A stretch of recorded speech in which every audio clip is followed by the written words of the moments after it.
eyeballs based on the output of your formulas.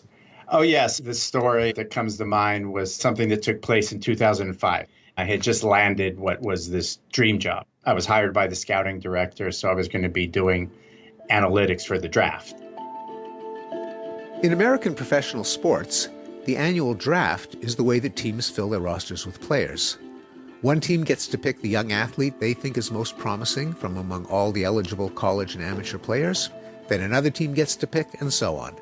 A shrewd choice can land a future superstar and determine the success of the team for decades to come.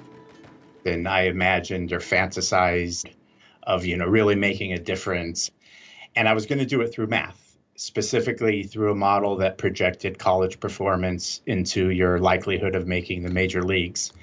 And so after running that model on the thousands of college players, the guy at the very top of the list was playing at Stanford. He was their second baseman, and I lived just a few minutes away. So I went there, and I couldn't help but notice, there's this undersized number 4 at the end, and I just figured, Stanford ran out of scholarships, and this is a chemical engineer who played baseball in high school. But I didn't care. And so sure enough, I get the program, and I'm looking for my guy, and oh my God, no, number 4 is my guy. And I remember just getting this feeling in my stomach and doubling over. And I had never had a panic attack, so I thought I might be dying right there.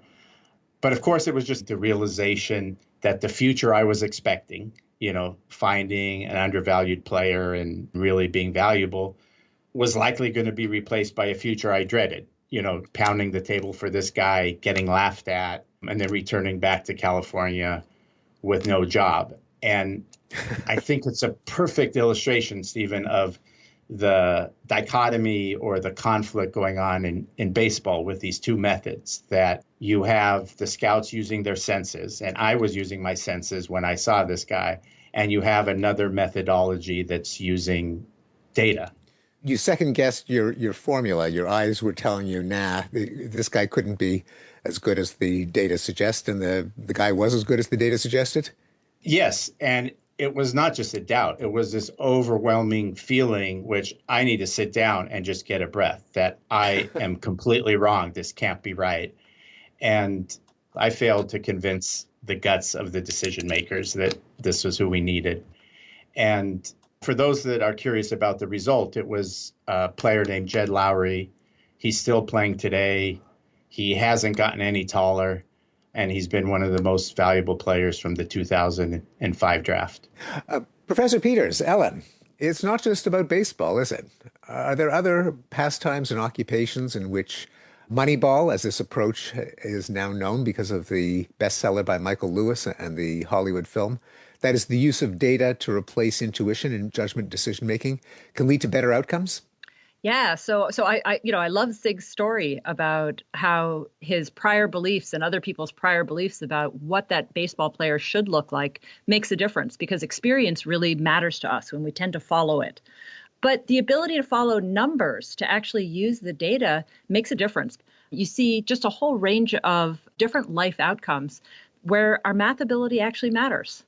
El, you're a crusader for this cause, and it doesn't exactly get people's hearts pounding. We don't see people protesting or composing folk songs or writing their political representatives. So how would you convince people that numeracy makes a difference in their lives?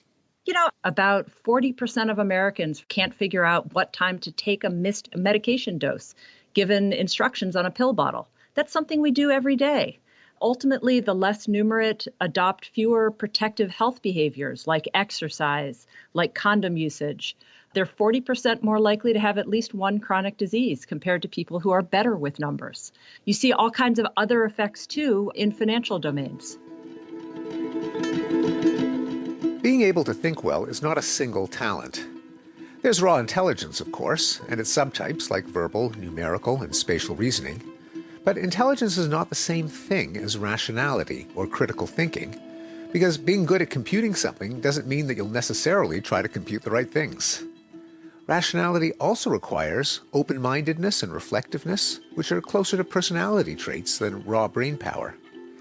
It also requires a command of the cognitive tools one acquires through education, like logic, probability, and mathematics.